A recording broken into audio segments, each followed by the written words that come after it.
વિદ્યાર્થી મિત્રો, મારું નામ નિરાની સંજયભાઈ કોટલી છે. હું 8A માં અભ્યાસ કરું છું. ધોરણ 1 થી જ હું આ શાળામાં અભ્યાસ કરું છું. ધોરણ 1 થી 3 માં તો શારદા ટીચર, મહાદેવ સરની મસ્તી સાથેનું પર્યાવરણ, ઓટો મોડ ઉપર કેટલા કલાક માટે ખૂબ જ ગમતું, અને રમેશ સરનું ગમત ભર્યું ગણિત અને કિરણ સરનો ડાન્સ, આ બધું જોવાની તો અમને ખૂબ જ મજા આવતી.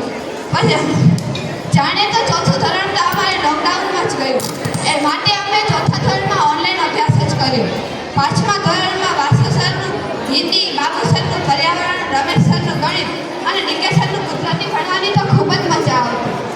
છઠ્ઠા ધોરણથી દીતા ટીચર, સંદીપ સર અને વિજય સરનું ગણિત જાણે ગમત જ લાગતી અમને તો. કાંતિ સર, હિતેન્દ્ર સર અને કુલદીપ સરનો લેક્ચર તો જાણે હાસ્યનો દરબાર.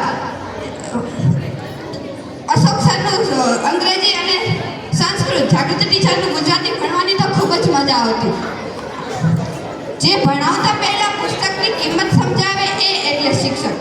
જે જ્ઞાન આપતા પહેલા જ્ઞાનનું સાચું મૂલ્ય સમજાવે એ એટલે શિક્ષક.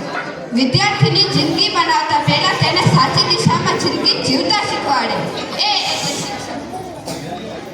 આ શાળામાં પ્રવાસો, 15મી ઓગસ્ટ, 26મી જાન્યુઆરી, વિદાય સમારોહ કે વાર્ષિક ઉત્સવ, આ કદી હું ભૂલી શકીશ નહીં. અંતે એટલું જ કહેવા માંગુ છું કે મા બાપનો ઠપકો ખાધેલ બાળક, શિક્ષકની સજા ભોગવેલ વિદ્યાર્થી અને સોનીએ ટીપેલું સોનું, અંતે તો